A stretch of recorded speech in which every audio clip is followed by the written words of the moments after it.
नमस्कार दोस्तों, स्वागत है आपका आज की बेहद बड़ी और ताजा खबरों की इस वीडियो में। दोस्तों आज की इस वीडियो में जानेंगे आज की महत्वपूर्ण और ताजा खबरों के बारे में। तो दोस्तों वीडियो में आगे बढ़े उससे पहले आपसे एक छोटी सी विनती करना चाहते हैं कि इस वीडियो को लाइक और शेयर जरूर कर दीजिएगा, साथ ही हमारे चैनल को भी सब्सक्राइब जरूर कर लीजिएगा। वहीं पर दोस्तों वीडियो में आगे बढ़े उससे पहले आपके जनरल नॉलेज में वर्दी के लिए आपसे एक प्रश्न पूछना चाहते हैं। आज आपको कमेंट करके बताना है कि राजस्थान राज्य की राजधानी का क्या नाम है। जी हाँ, कमेंट करके आप जरूर बताइएगा। तो चलिए दोस्तों बिना देरी के फटाफट से शुरू करते हैं आज की खबरों के कारवां को। पहली खबर, देश के कोरोना के मामलों में लगातार हो रही है गिरावट, जानिए पिछले 24 घंटों के आंकड़े।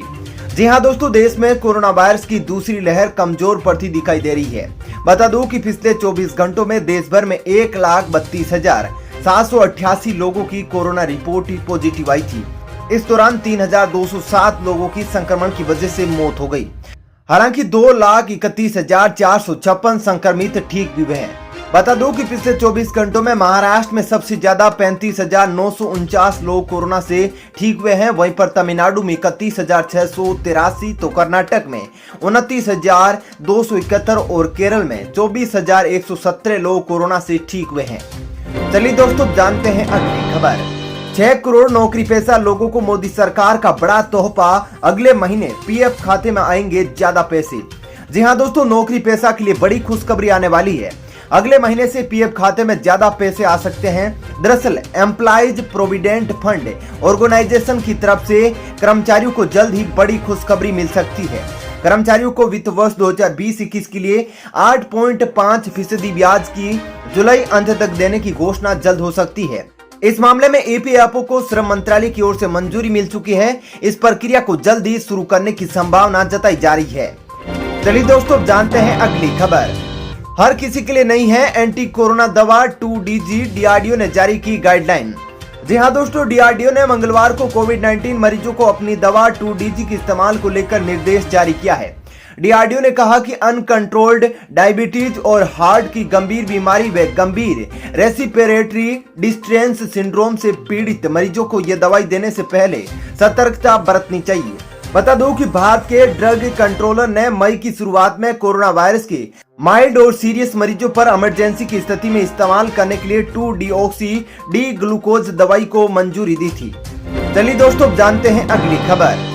यूपी, उत्तराखंड सहित अगले साल समय पर होंगे 5 राज्यों में विधानसभा चुनाव, सीईसी सुशील चंद्रा का बयान।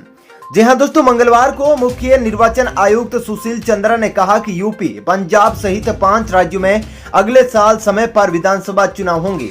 उन्होंने कहा कि कोरोना वायरस काल में बिहार सहित अन्य राज्यों में विधानसभा चुनाव करने से विभाग का काफी अनुभव मिला है, जिसका इस्तेमाल अगले साल किया जाएगा।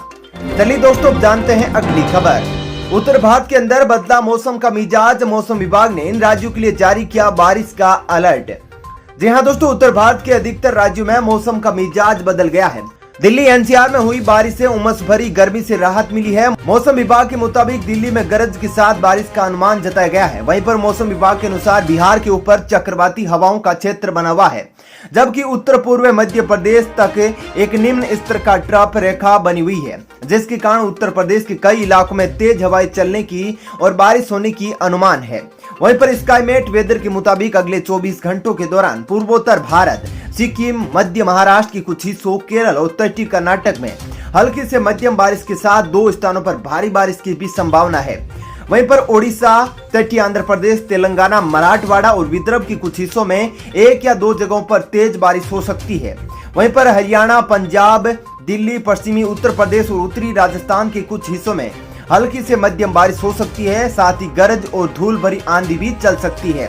साथ ही बता दूं कि आंतरिक तमिलनाडु, आंतरिक कर्नाटक, पश्चिमी हिमालय और उत्तरी छत्तीसगढ़ के कुछ हिस्सों में हल्की से मध्यम बारिश होने की भी संभावना जताई गई है।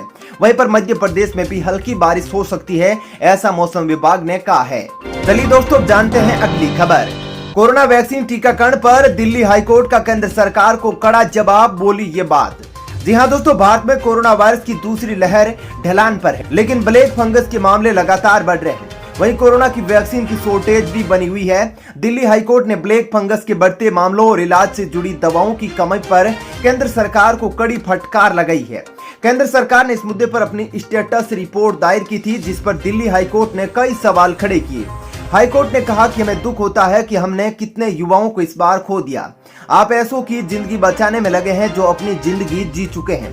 दिल्ली हाईकोर्ट ने कहा कि हम यह नहीं कह रहे हैं कि आप सीनियर सिटीजन्स को प्राथमिकता मत दीजिए, लेकिन अगर वैक्सीन की कमी है तो कम से कम प्राथमिकता तो तय करें। चलिए दोस्तों, जानते हैं अगली खबर। मद्रास हाईकोर्ट की बड़ी टिप्पणी, शादी कोई अनुबंध नहीं बल्कि एक पवित्र रिश्ता है। जी हाँ दोस्तों, मद्रास हाईकोर्ट ने युवा दंपतियों को चेतावनी देते हुए कहा कि पति एवं पत्नी को इस बात का एहसास करना चाहिए कि अहंकार एवं असहिष्णुता जूते की तरह है, जिन्हें घर से कदम रखने से पहले बाहर ही छोड़ देना चाहिए, अन्यथा उनके बच्चों को दयनीय जिंदगी से जूझना पड़ेगा। जस्टिस एस विद्यानाथन ने युवाओं को यह भी याद दिलाया कि विवाह कोई अनुबंध नहीं बल्कि पवित्र बंधन है। उन्होंने यह भी कहा कि हालांकि घरेलू हिंसा अधिनियम 2005 में सहजीवन को मंजूरी देने से पवित्र रिश्ता का अर्थ कोई रह नहीं गया है। चलिए दोस्तों, जानते हैं अगली खबर। सोने की कीमतों में लगातार गिरावट जारी, जानिए आज के ताजा भाव।